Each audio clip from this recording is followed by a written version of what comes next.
एक गांव था, नाम था ढोलकपुर। बड़ा ही शांत और सुंदर गांव था। लोग हमेशा खुशी से झूमते थे क्योंकि उस गांव में रहता था महाराज रायस्टार, जो अपने गांव के लिए एक शेर था जो कभी अपने लोगों के साथ गलत होने नहीं देता था। लेकिन उस गांव में छुपा था एक डरावना राज, एक राज जो सबके दिल में था पर जुबान पे नहीं।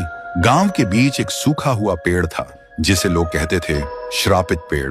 ना कोई उसके पास जाता, ना कोई उससे आंख मिलाता। हर पूर्णिमा के अगले दिन उस पेड़ के नीचे एक लाश मिलती थी।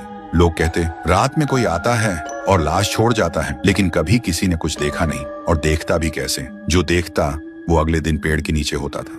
एक दिन रायस्टार ने ठान लिया, बस अब और नहीं, इस राज का अंत मैं ही करूंगा, क्योंकि ढोलकपुर का नाम मिट्टी में मिल रहा था। फिर एक पूर्णिमा की रात रायस्टार चुपके से जाकर पेड़ के पास बैठ गया। रात के 2 बजे एक आवाज आई, थुम थुम थुम थुम थुम थुम थुम थुम थुम सहूर।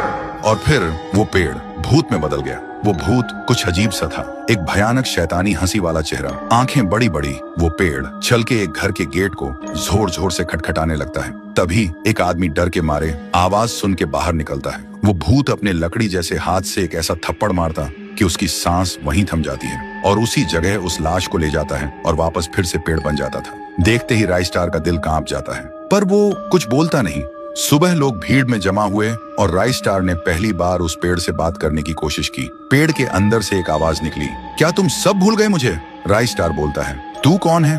पेड़ बोलता है, मैं हूँ ठुन ठुन ठुन साहुर। एक वक्त था जब मैं भी इस गांव का एक प्यारा सा बच्चा था, लेकिन 100 साल पहले मुझे इसी पेड़ से रस्सी बांधकर उल्टा लटका दिया गया, गांव वालों की आंखों के सामने, और मेरी मौत को तमाशा बना दिया गया, सिर्फ इसलिए क्योंकि मैंने एक राज देख लिया था जो लोग छुपाना चाहते थे।